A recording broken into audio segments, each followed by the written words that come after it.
Ni afueni kwa wanafunzi zaidi ya 76 ambao wamekuwa wakihangaika kupata elimu katika shule za upili mbalimbali kaunti ya Bungoma baada ya kupata msaada wa karo.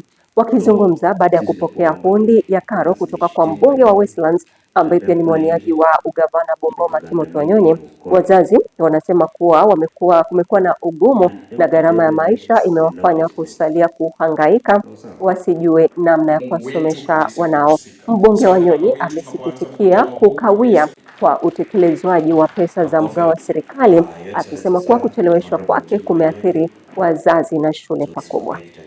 First time tulipeana check kama 50 hivi, mara ya pili we gave about same number.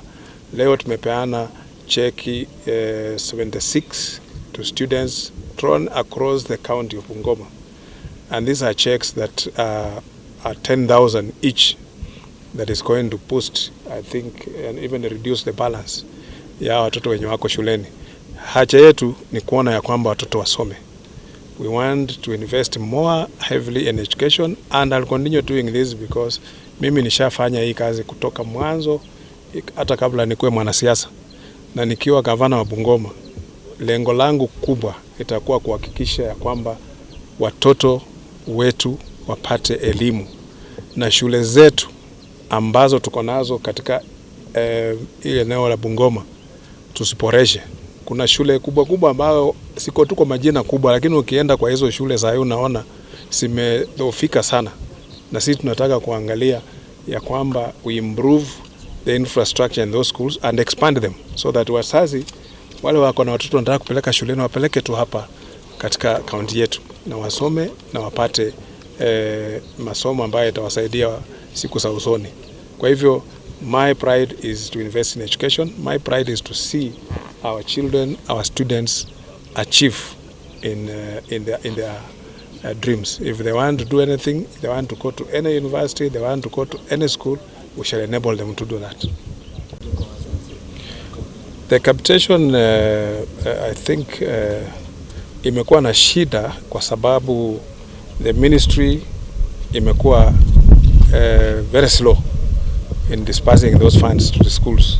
Ndio napata shule zinakuwa na mrundikizano wa balances mingi sana. Watoto wengi wanatuma nyumbani na hawana uwezo wa kulipa fees. Kwa hivyo even in parliament we have used the supplementary budget vile imekuja, tumeongezea Ministry of Education money ili wapatie mashule vile zimefungua sasa hivi wapewe pesa watoto wakienda wapaki shuleni. Alafu hiyo pesa pia previously government was paying half of the school fees. They will give 22,000 I think, and then the parents will pay the balance, and that has been going down. We want it to remain where it was.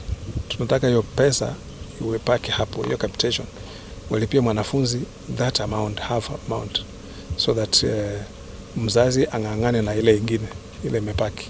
Furahia sana siku ya leo kwa mheshimiwa Tim kutupa sponsor ya fees. Kwa kweli tulikuwa tumelemewa kabisa, lakini tunashukuru sana kwa mheshimiwa Tom. Tunashukuru sana kwa msaada yake. Kwa siku ya leo tumefurahia sana. Nilikuwa napitia changamoto mingi sana kwa sababu nika hapo na watoto mayatima.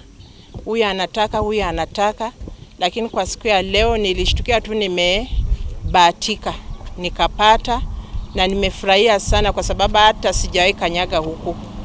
Lakini kwa siku ya leo nimefurahia sana kwa kubahatika kupata hiyo sponsorship ya mheshimiwa.